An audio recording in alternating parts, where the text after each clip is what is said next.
Hey everybody, welcome back to the channel. It's Chrissy here. Welcome new subs. Lovely to see you here.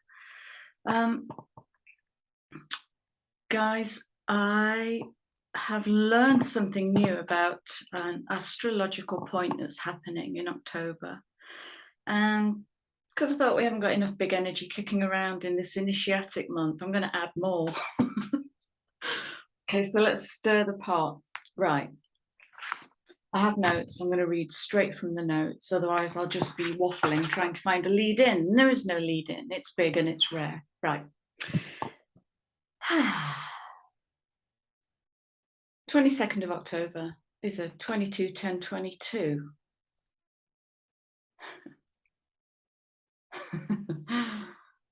Okay, so we have something called a Venus Starpoint, conjunct Haumea.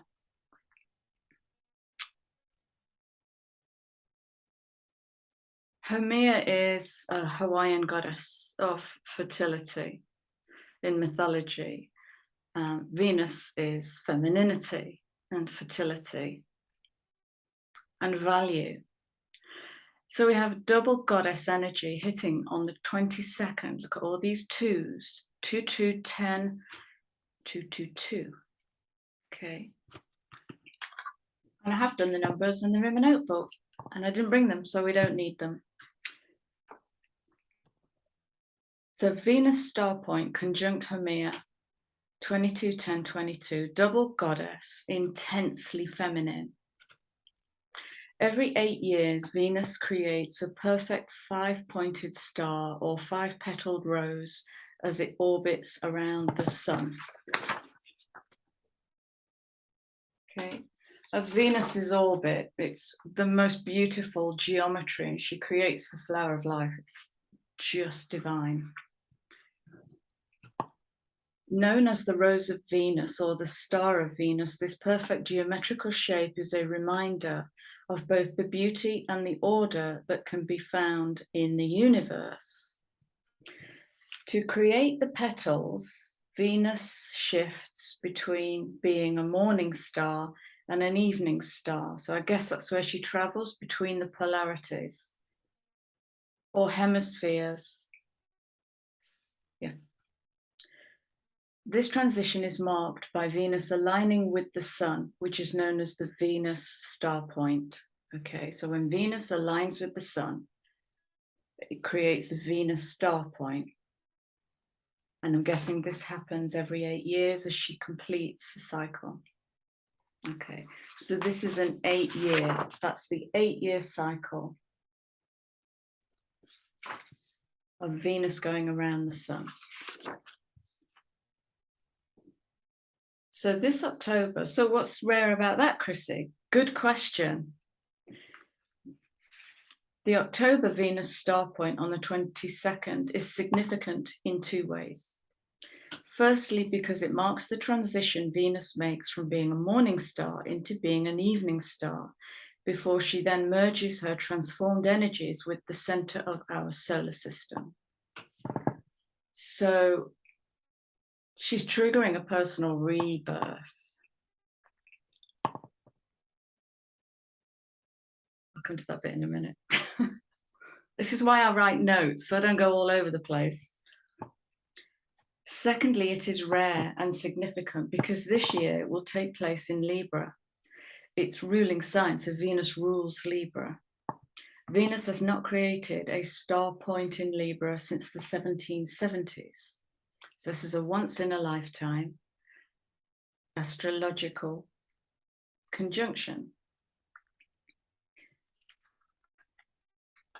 So it will be the first time we've ever experienced this energy. Now, so this is with a bit of research. I'm going to pile all my research into the description box. And in there, I'll also put a calculate your birth Venus star point. Mine is literally in Scorpio. I'm a bit scared. So this pentagram that Venus creates, and this is an assumption on my part, what makes it amazing, because it's happening in Libra, is, and I'll phrase this as a question, is that her normal touch point? Okay. Is that her normal touch point? So 1 to 2 to 3 to 4 to 5, back to 1. Are these the normal, regular touch points? And is it unusual because it's just off? I mean, it's like at the end degree of Libra, but it's bringing in a different energy. Okay, go back and check the Libra videos I've done, because there's such a different energy coming in. It's like a higher octave of the work that we've been doing for the last couple of years. All right, so Rare Astrology, 22nd of October, Venus star. Jump forward 2 days, October the 24th, and Venus will then have entered Scorpio.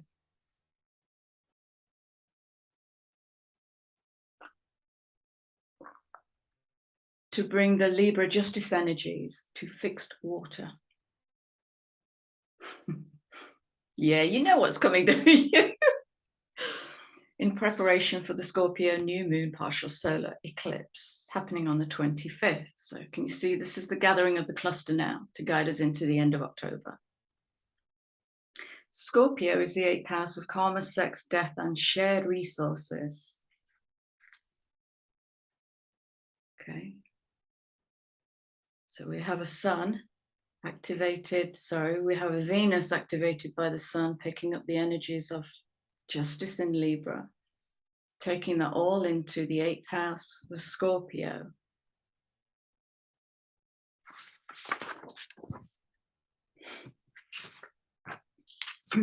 Sorry.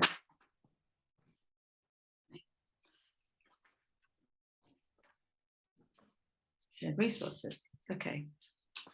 So if we look at shared resources, now I thought this, when I was writing this early this morning, I thought this is going to be like a beautiful kind of Gaia energy, love and light. It isn't. It's taken me straight into something that feels like Hecate, Hades. Oh, that's Pluto. Okay, Pluto. Oh, got it. Pluto rules Scorpio. Right, shared resources. Let's have a chat about this. Shared resources where we allow others to label us or diminish us or stroke our ego. So look for the energy signature, because this Venus Libra energy is going to say, you sure? Do you need to rebalance those scales? Which part of you is responding to that? So it's kind of like fine tuning. So if you look to the energy signature of every interaction, okay, whether it's with an inanimate object like food, or with an animate object like a human being, or an animal, or an insect, or a tree. And ask yourself, does this interaction uplift, enrich me? Or does this interaction take away energy from me? Does it deplete me? How do I feel afterwards? Okay, so this is a moment-to-moment checking system. I think I said this recently, but it will behoove you to perfect this tuning, fine-tuning. Venus could challenge us to heal. And here it goes really deep. Okay, I'm going to go deep and speak about something I don't think I've ever spoken. Yeah, I don't think I've ever spoken about this, and I don't know why I've never. Okay. Getting the answers quicker than I can ask the question. I've never spoken about narcissism because I work in a higher octave of that, because love heals. Love heals everything. So I work through love. I don't tend to work in the mental plane, the mental fixing, solving plane. But I want to speak about narcissism, and particularly children of NPD parents, narcissistic personality disorder, because it is all of my work. All of my work is the grown, wounded child. All of my work is, let me caveat that, most of my work is children of narcissistic parents. So I'm going to get right into the guts, all right? I'm going to get right into the guts of it. So that's my warning to you. So Venus could challenge us to heal the damaging effects of parental narcissism, such as complex PTSD, people pleasing, feeling not good enough, and or compensating with an inflated sense of self-importance. So children of NPDs overcompensate. They are hyper-vigilant. Everything is exaggerated. They self-justify a lot. They self-defend a lot because it's just like growing up with attack dogs all the time, like constantly chipping away at, I'll come to that. I could write a book about this. And blaming is another thing, because a child of an NPD will not have had a grown-up space where they can go, mummy or daddy, I did this. And mummy or daddy go, what was that like for you? That's never going to happen in an NPD parent. It's going to be judge, blame, shame, punish. Okay, so the kid grows up with no blueprint to go, that one's mine. That one's mine. Because children tend to come out of NPD relationships, A, by attracting more, but B, kind of punch drunk and moral compass off. Gaslighting behavior. So that might be with a parent who repeatedly verbally abuses. You're not good enough, you're not. Just belittle, chip, chip, chip. And all of those seeds take root in the child, and you can get back to them. It takes a lot of love and patience, but you can get back to them and you can release the original blueprint for the child that incarnated. And this is what I mean when I talk about, are you living the life you were born into, your blood life? Or are you living the life you came here to live, your divine life? So, gaslighting, the abandonment, rejection, and money wound.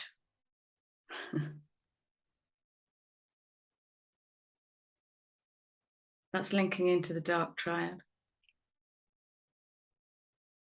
So the dark triad is this blueprint of Machiavellianism, psychopathy, and narcissism. And that's basically the recipe to control humanity. It's very clever.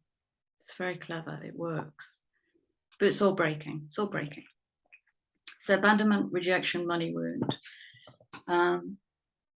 So the abandonment and rejection wound can be compensated by needing constant feedback or approval from others. And what this does is this disables, well, the sacral and the solar plexus. It disables vitality, volatility. So we all have a right to be volatile. It disables volition. And so we seek it from others. And what that does, that leads to codependency, because when we don't get it from others, how do we then respond? Do we then take back ownership for my need? Do I own my need? Do I keep going to that to get it met? So I sense these questions are all going to get asked in Scorpio. And to be fair to Scorpio, Scorpio isn't all shadow and Hades. The higher expression of Scorpio is that keen, inwardly focusing eye. The scrutinizing eye that is unafraid to see. That's Scorpio in its power. So constant feedback or approval from others, putting themselves last and descending into this victim martyr. And children of NPD parents are brilliant at reason.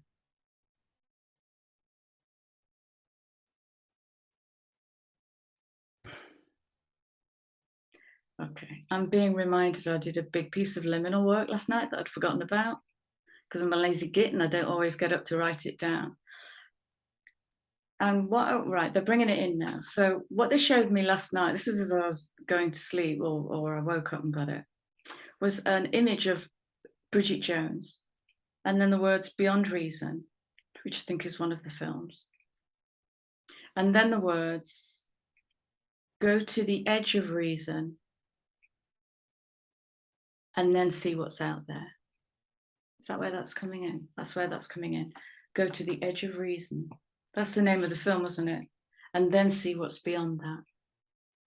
Because children of NPD parents who put themselves last can self-justify and call it reason.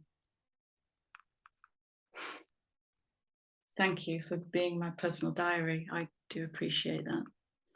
It's like I have a spare memory cell that sits somewhere out there. Okay, putting yourself last obviously can spiral into victim martyr consciousness. This is the clearing out of Pisces. Leaving home with no blueprint to self-parent or self-care. And ending up doing for others and doing for a push, drive, strive. And never really coming from that inner sphere, never really coming from the heart. You know, Venus is pushing us to create from the heart, to manifest from the heart center. We've got to know the map to get back there. Addictions and escapism. Yeah, who can blame them? It's hard being a child of an NPD parent. Hard is such a mundane word. It's the level of abuse. I'm just talking about psychological abuse here, but it can manifest as physical or sexual abuse. The level is profound. So addictions and escapism. Savior complex. So kids who put themselves last can kind of give themselves a new mantle of saving the world. And so they're brilliant problem solvers. But what happens is they get entangled in other people's emotions. I call it drama custody, so that they can save them, fix it, because fixing it gets the big strokes. Okay. From an unvalidated self, feeds the unvalidated self. Self-disgust, guilt and shame. It's classic moral injury. Feeling unimportant, drama custody, or becoming emotionally entangled in someone else's story. So Venus will ask us to critically examine, is this my story? Or does this person, or do I just need to be held?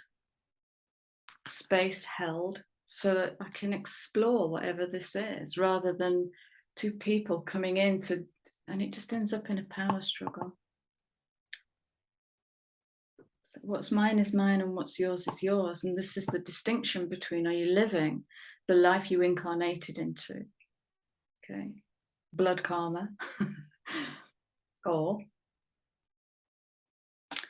narcissism is a gateway drug into psychopathy. Yeah, that came to me this morning. It predates and feeds on the innocence and purity of the child. It is succubus energy, and as harmful as it is, it can cause a delicious addiction in the human. This is the dark side of Venus in Taurus. She wants to be stroked. She wants luxury. This energy can facilitate an energy exchange which feels sexual, licentious, salacious. We might even mistake it for love or kundalini. It makes us disinhibited and can tickle the ego so powerfully that we become void of a once certain inner moral compass. This is the gateway into the more persistent, harmful behavior, which lacks empathy or remorse that we know as psychopathy. Anything that leaves you questioning how you are valued in the world is Venus. She wants you to want more for yourself through self-respect, self-love, self-sufficiency. Think Empress. There's been a ton of Virgoan energy this year. I've noticed Virgo in the field so much more this year. And Virgo saying, how do you feed yourself? What seeds are you planting in life, and how do you feed yourself? And what is your modus operandi for critical inquiry and self-managing leadership, self-perfection? So around these few days, let's go, I don't know, the last 10 days. Let's go the last 10 days of October. Venus will also square Pluto, triggering in us the self-deceit that money equals security. So here comes the money wound. Money equals security as we try to learn the tough lesson that money isn't real, number one. And our addiction to material wealth can actually come from a deep-seated insecurity. Again, it's overcompensating behavior. You know, we could bring the billionaires in here, the 1% of the 1%, and ask, who are you without any of your money? And I wonder how many of them would be heart-fed, sated, fulfilled. I wonder how many of them would recreate the same thing that gave them money, do the same thing and call it something different. That's insanity. Remember also, Venus rules Taurus and she loves luxury. This money wound, insecurity, can cause us to over powder our nose and to buy an extra high pompadour wig so we can strut around looking down on others as we feed ourselves the lie that we are somehow better. How can we challenge the try hard, die hard, work hard, be better paradigm? Or can we prefix it with, what am I willing to accept about myself in this before I go all out to impress? And who am I trying to impress? What am I trying to impress? What am I competing with?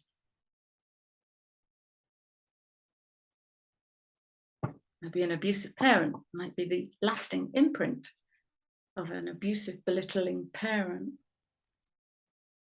I did think this was all going to be love and light. I'd even mentally chosen the cards. Yeah, I know. Goddess laughs when we make a plan. So let's go back to the eclipse, which is the 25th, isn't it? Was it the 25th? Yep.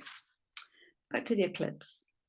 When Venus moves into Scorpio, she takes with her the Libra house of justice energy, and you can be sure of feathers being ruffled as she guides us to identify what our self-identity and value system is, and whether our conversations are in or out of alignment with our perception. For example, if we tell our nearest and dearest that we're worth so much more, but dare not tell the people at work, or challenge the boss with a flat-out 100% ask, then we're out of alignment, and ultimately we are lying to ourselves, or we are making excuses for why we don't command more. And here Venus wants us to be more to ourselves, and Mars retrograde, which is happening in Gemini, is giving us the time to perfect our masculine action. Could be the 100% ask. And that might be within an existing relationship, 100% ask. What is that thing that I often say to clients? If you could say that thing that you absolutely shouldn't, what would it be? And it's so freeing. It's like lifting a lid on something, and then all these stories come out, and it's just like squeezing a really big spot. Fantastic. So Venus wants us to be more to ourselves. Mars retrograde is going to give us the time to perfect our masculine. That's happening in the third house of communication, which is Gemini. So Castor and Pollux are learning to have a different conversation across the equator.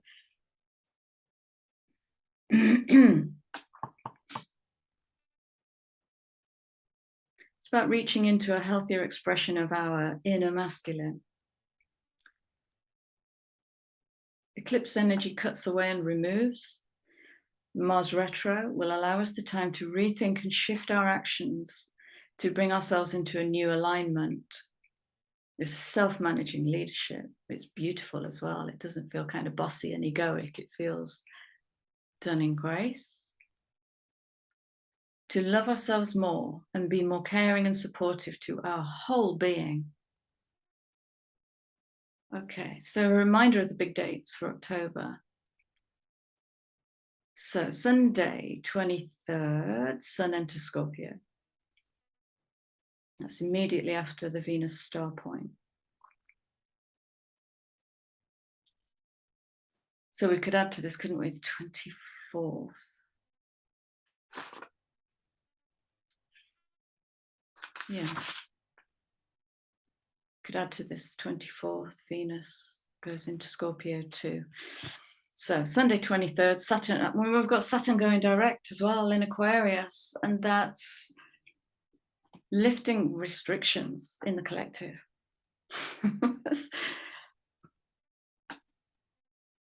Yeah, I sense there's other astrology going on around Saturn, so I won't comment on that. I'm just going to trust the first thing I said, which is a lifting of restriction in the collective.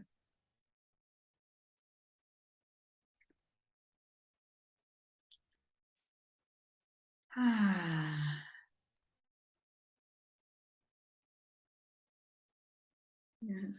bear with me.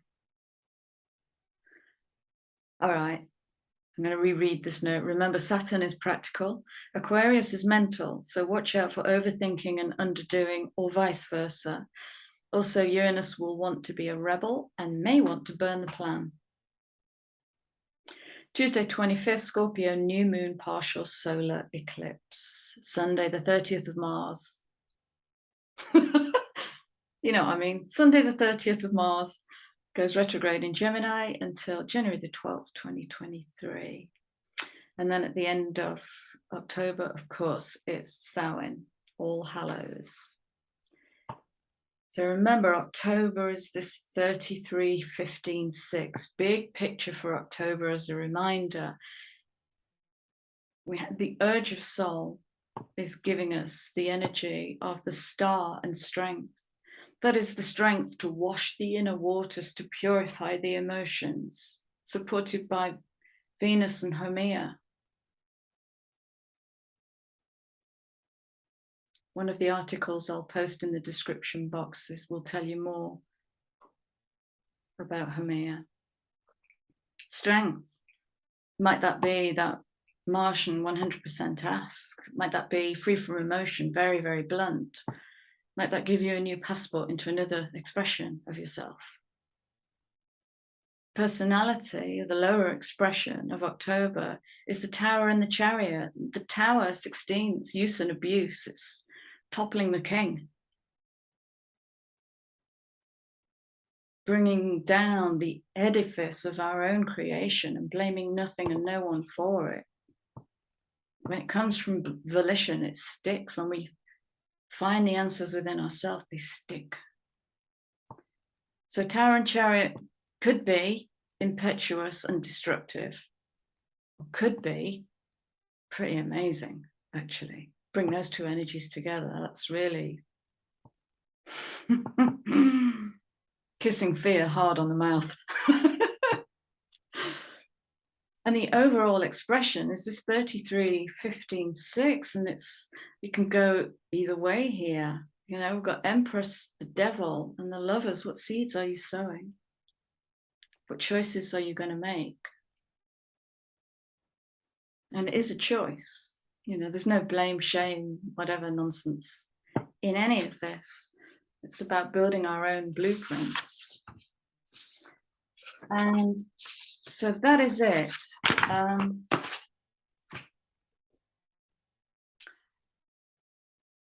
Now I'm torn because I've got a long day in front of me.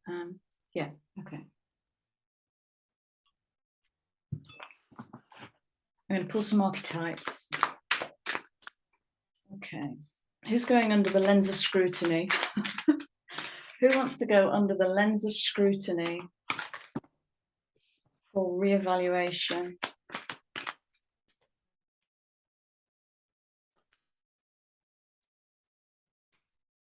One. Come on, volunteers, please. They're not too willing, are they? Not me. I like it as it is. Don't change me. The third. Thank you. All right.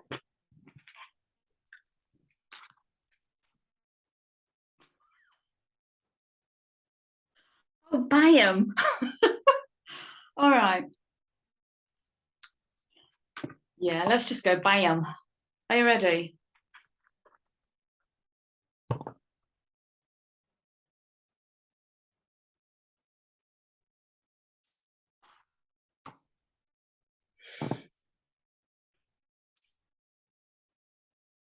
Okay, I'm being given a challenge to share with you, and it's something like, what kind of sentence can you create to tell yourself you are not disempowered by this? It can be a paragraph, can be a story, a poem, a painting. Feel it. Let it come from the heart. So to me, this is saying, you might be looking like, oh my God, that's the eclipse, isn't it? The eclipse is the exorcism of the martyr and the bully, which are tangled up in this narcissistic expression of humanity, which has been going on for ever. So I'll read the light and dark, and then I'll wrap it up because I really have to go. I might do a part 2 on this. So light attribute is learning the transcendent nature of service to oneself or a cause. Focus on service to self, because with 2 goddesses driving this energy into the end of October, how do you love yourself? How do you rest yourself, feed yourself, read to yourself, write poetry to yourself, fall in love with yourself? Shadow, addiction to self-pity. Self-pity, that's part of the victim child, because there's no one to support it. It's heartbreaking. There's no one to support that little one.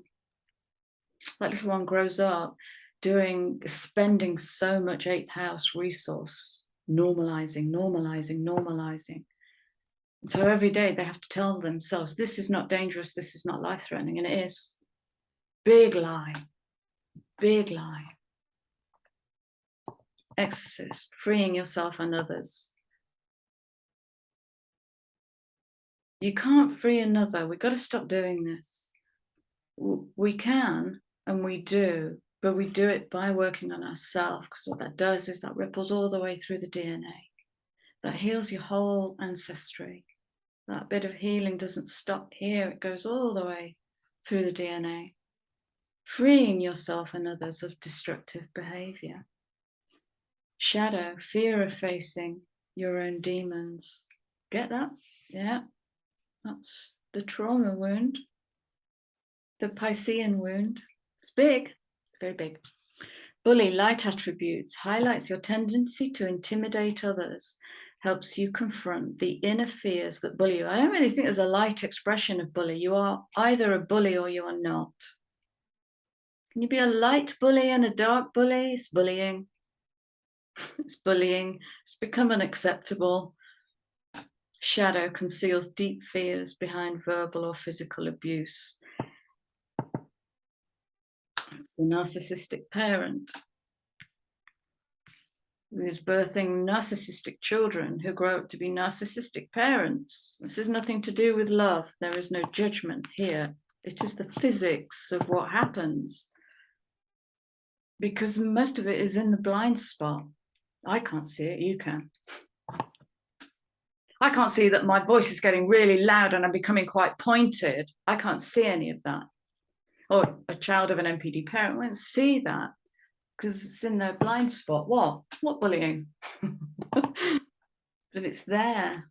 You know, I cannot look at that. So that thing in you I'm judging is that thing in me I cannot look at. So when we bring the blind spot, you could do this systemically, literally. You could project, what am I afraid of, into your hand. You do it with your eyes closed and move the hand out of sight. And then we call it turning the heat up. So you move the hand up towards the body till you feel the body change. Memories might come in, images might come in. And you just keep turning the heat up until. Okay. So you might want to stop there. You might want to come clear. You've got to love yourself. There's no forcing, there's no bullying. cleaning the bully, there is no bullying.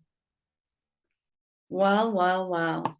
Thank you, Venus. That I didn't see that coming. I did not expect that at all.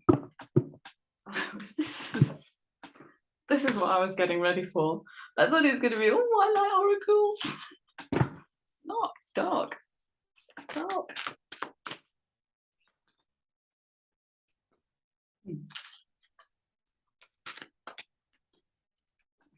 Oh, that's gorgeous. They're just showing me a big comfy settee and saying, bring a duvet down for October. Lots of snuggling. That's gorgeous. Snuggling, cocoa, marshmallows. Okay, what can we surrender to, please, in this beautiful energy? What can we surrender to? Oh, there's two. Look at this. It's collapsing. It is collapsing.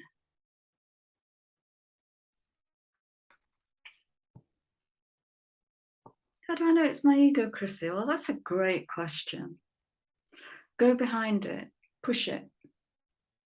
Push it. So inner critical inquiry is how we identify if we're in instinct, intuition, or ego, or emotions. Is to push it until it stops falling over and it pushes back. What's my motivation in this? That's a good question. What am I trying to prove in this? Where do I feel insecure in this? Where do I feel secure in this? Do I feel strong in this? Lots and lots. Check, check, check, check, check.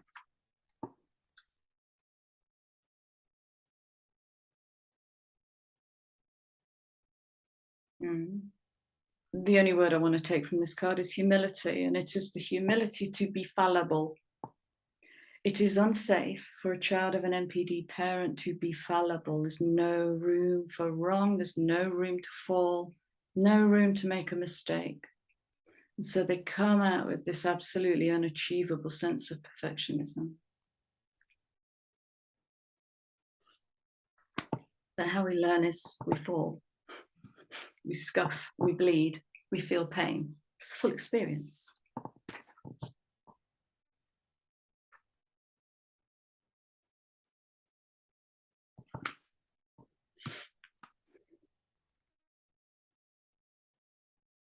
Yeah, I think I've said that all in the notes. The desire to control people comes from insecurity. It might come from savior complex, but it's insecurity.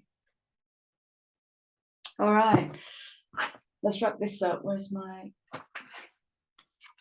we'll go an abundance card, and then I sense there'll be another one. Let's see, we'll see.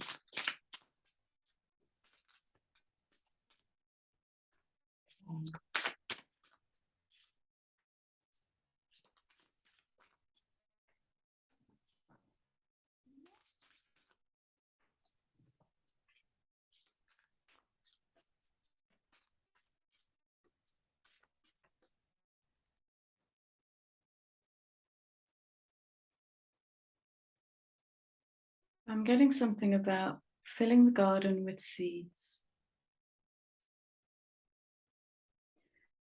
So we're tilling the soil now. We're turning the soil over. And what that does is that allows air or light into the shadows. And what it also does is it will lift up dormant seeds that have been in there for thousands of years, maybe, up to the surface. Seeds rarely die, they just go dormant until someone applies attention to them. So tilling the soil will lift up dormant seeds.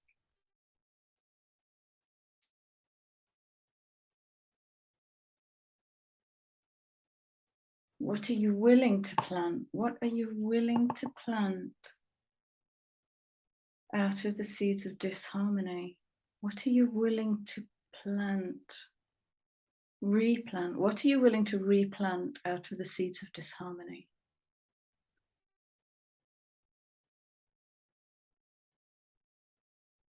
Did I say something about garden?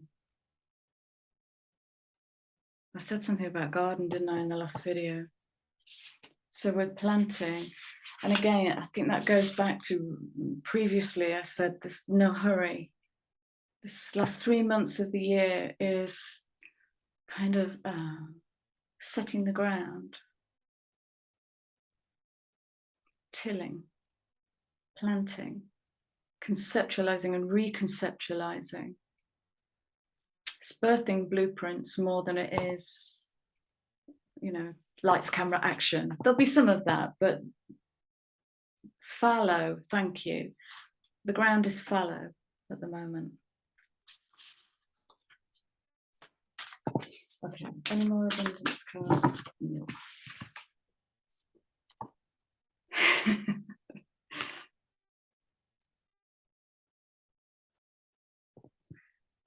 Surrender to surrender is what I'm getting with this. And it's like one of the symptoms of NPD children is the need to win the point. Bless them, they have to. It's the only way they can validate their experience or their argument, is to push to win the point. So they can be, you know, as problem solvers, they can be quite bossy and not see that they're actually becoming a bully. And so, I mean, this is a big ask here, is to let go. Can you let go of the point? Again, we have humility. You know, when you surrender the ego, and it just doesn't matter. As soon as you're looking to win the point, you've lost the battle because you're in a power play.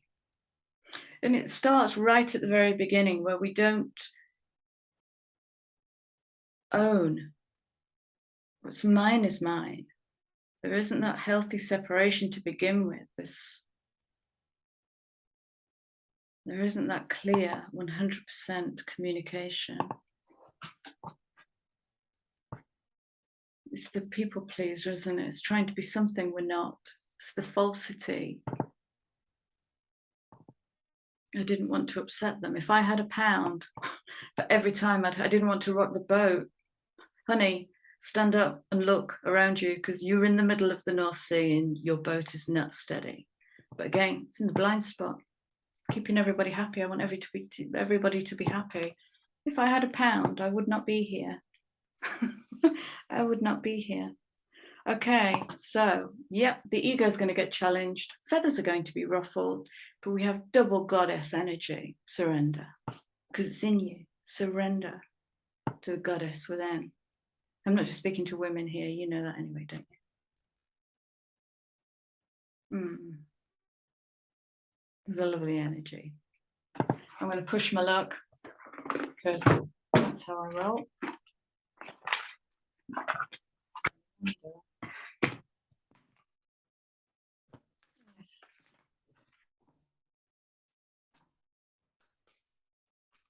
I have one message.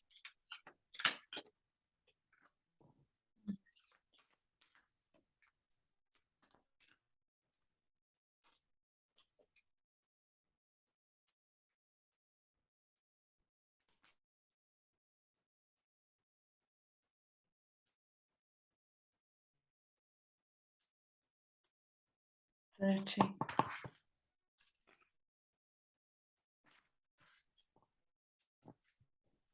30 is a great number. Creativity.